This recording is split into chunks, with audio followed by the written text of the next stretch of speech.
안녕하세요. 자이스타킴입니다. 예전에 제가 포스팅에 올렸던 것 중에서 토끼와 거북이 이야기는 자주 나왔던 것 같아요.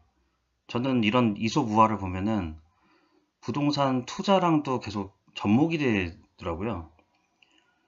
토끼가 거북이한테 진 이유는 토끼는 목표의식이 없었고 거북이는 목표의식이 뚜렷했기 때문에 거북이가 이길 수 있는 이유를 과거에서부터 포스팅으로 이제 한 적이 있었어요.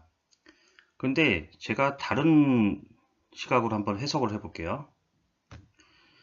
토끼는 원래 거북이를 100% 이길 수 있지만은 졌죠.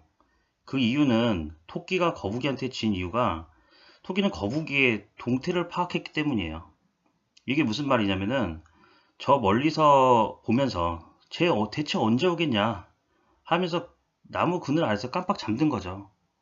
한참 자고 일어나도 거북이는 꼬린 지점에 오지 않았을 것이라고 생각을 했기 때문이죠. 만약 토끼가 그때 거북이의 동태를 살피지 않았으면 반드시 이겼을 거예요. 그럼 반대로 거북이가 토끼를 어떻게 이겼을까요? 그건 거북이는 토끼의 동태를 살피지 않아서예요. 만일 거북이가 토끼의 동태를 살폈는데 저 멀리 이미 꼬린 지점을 가 있다. 그렇게 생각을 한다면 이미 게임 끝났다고 생각을 하겠죠. 거북이는. 근데 그럼 거북이는 게임을 포기했을 거예요. 왜냐하면 해봤자 너무 질 게 뻔하잖아요. 근데 거북이는 토끼를 보지 않고 본인의 길을 묵묵히 걸어가죠. 이게 토끼가 거북이한테 지고 거북이가 토끼한테 이긴 이유예요. 이거를 이제 투자 관점으로 들어갈게요. 우리는 어디인가 투자를 하고 그것을 통해서 수익을 내고 싶어 해요. 이거는 투자를 하려는 사람들한테 말씀드리는 거예요. 그런데 무언가 결정을 하려고 할 때 본인이 너무 흔들리죠. 이 말이 무슨 말이냐 하면은 뭔가 집중적으로 알아보다가 남의 말을 듣고 내가 알아보는 것보다 더 좋은 게 있는 것 같고 아니면 내가 알아보는 것이 뭐는 안 좋고 또 어떤 점은 또 안 좋다고 이렇게 쉽게 판단을 하게 되는 거죠. 그리고 모든 게 위험해 보이고 이 사람 말을 들으면 뭐가 위험해 보이고 저 사람 말을 들으면 뭐가 지금 내가 잘못 선택하려는 것 같고 다시 그것을 포기하고 또 다른 데를 또 공부를 하죠. 중요한 건 집중을 해서 계획을 잡아야 하는데 주변 사람들이 좋네 안 좋네 본인의 투자 마인드가 흔들리는 사람들이 사실 너무 많은 것 같아요. 즉 이것도 좋은 것 같고 저것도 좋은 것 같고 반대로 이건 이런 단점이 있어서 안 될 것 같고 저건 저런 단점이 있어서 안 될 것 같아서 너무 불안하고 이렇게 하다가 본인이 알아보던 지역이 가격이 올라버리는 상황이 났을 때는 그때 했었어야 되는데 올라버렸네. 지금 올랐으니까 이제 여기는 할 수도 없고 다른 곳 해야지. 이렇게 한다면 다른 지역을 알아볼 때도 무언가 결정 자체를 못하고 계속 알아보기만 하다 끝날 수가 있어요. 그렇게 시간을 계속 보내는 거죠. 이게 기회비용을 잃는다는 거죠. 아무것도 안 한다면 저는 이런 얘기 아무 상관도 없겠지만은 적어도 투자를 알아보는 분들이라면은 본인이 투자하는 여러 곳 중에서 집중 대상을 찾아야 할 것이라고 본인 나름대로 잘 알아보고 결정까지 그런 결정 과정까지 갈 상황에서 남의 말에 너무 영향을 받아서는 안 된다고 생각을 해요. 남의 말뿐만 아니라 자기 자신도 마찬가지겠죠.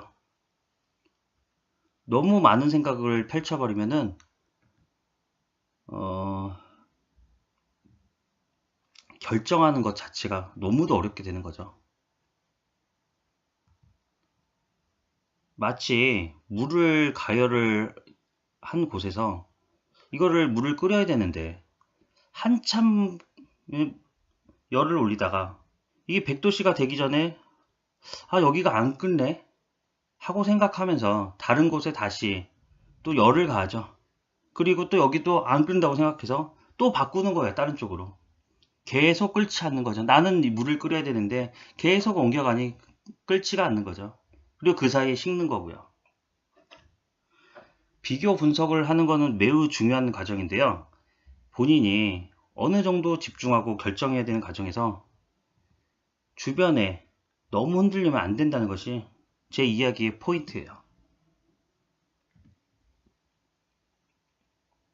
어떤 부동산 투자를 하려고 할 때 주변 사람들한테 너무 의식할 게 아니라 내가 확신이 설 수 있는 그런 투자 마인드를 만들어야 돼요.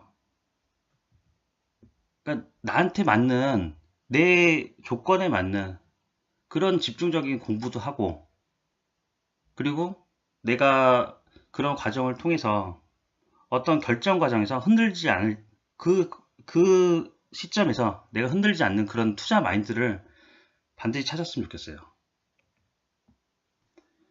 그리고 크든 작든 남들한테 나의 이런 그 부동산 투자에서 어떤 이런 선택 과정이 남들에겐 작아 보일지는 몰라도 본인한테는 굉장히 큰 게 될 수가 있어요.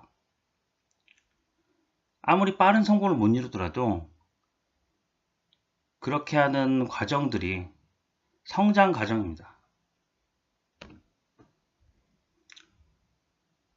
사실 저도 뭐 이런 유튜브를 하는 과정도 성장을 위한 과정이라고 생각하고, 누가 보시든 아니든 저는 제가 노력하고 있어요.